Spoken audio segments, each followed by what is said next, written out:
Now, what I'm going to do is I want you to give me your name, and I want you to just tell me a little bit about, I'm going to stand here because that means you're going to look a little bit more towards the camera.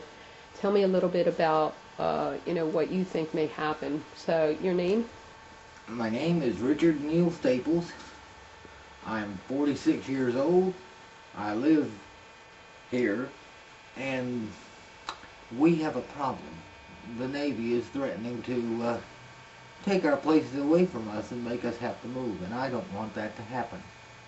I will get the minimum amount that they can pay, which will not be enough for me to move into any other place, even here. Rents are too high for that, even now. So that means I would be probably in an institution somewhere.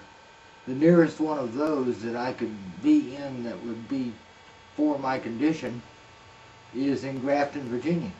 And I don't want to move back to Virginia. What's your condition? Cerebral palsy from birth, with a minor case of scoliosis to go with it, which is curvature of the spine. How do you take care of yourself now? Well, way back when in the olden days, I went to a special diagnostic school, and they taught me how to do most everything. So do you take care of yourself now? Yes, ma'am. Okay. So do you think that you would become a burden to society if this were to happen?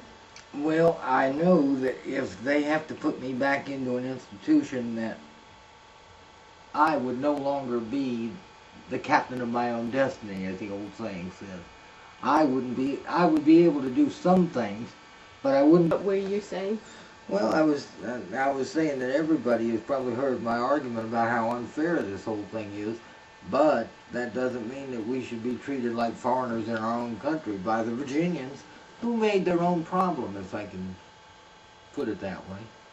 I mean, they're the ones that violated the BRAC Commission's recommendations. They keep violating the BRAC Commission, and the Navy lets them do it. I do have one question that occurred to me, camera rolling or not. Mm-hmm. The bird study, remember when they did the bird study? Yes. Way back when. Yes. They did it in the off season, when Yes. there are absolutely no migratory birds here. People, if you learn anything else from this video, it's that snow geese do not migrate in the summer. Right.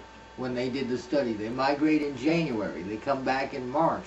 I stayed in Virginia, then we moved down here at the end of my 5th grade of schooling into the 6th grade, and I graduated from COA in 1982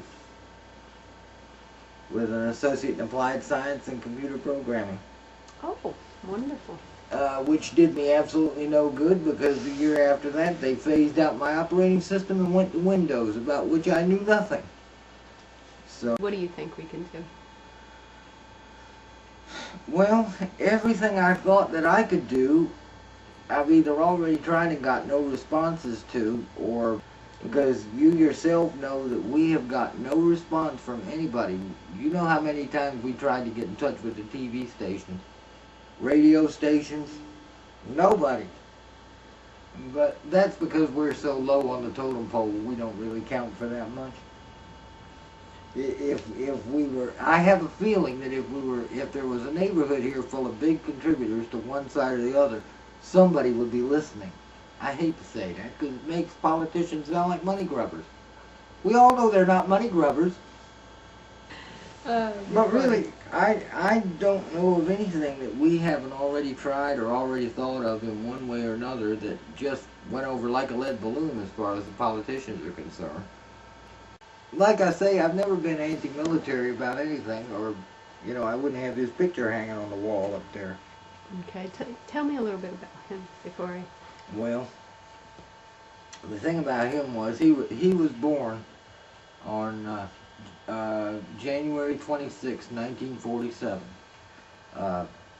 And he was my mother's first child by her first husband. She remarried my dad a couple of years later. And he went in and joined the Marines in November of 1967. And did a year of service in Vietnam. He was killed at the Battle of Quezon in 1968. And so I can't say that I'm anti-military, because everybody in the family has served in it in one capacity or another except me. for years and years and years. I had 5 great-grand uncles serve in the Civil War, for goodness sakes. 2 of them was Confederates. We don't talk about them. But, yeah, it's just one of those things, you know. It's not out of anti-military sentiment that I want to do this. I'm just doing this for my own welfare and for the welfare of hundreds of families that have moved out here since we did. Because we're right at ground zero where everything is going to be either condemned or not. We don't know.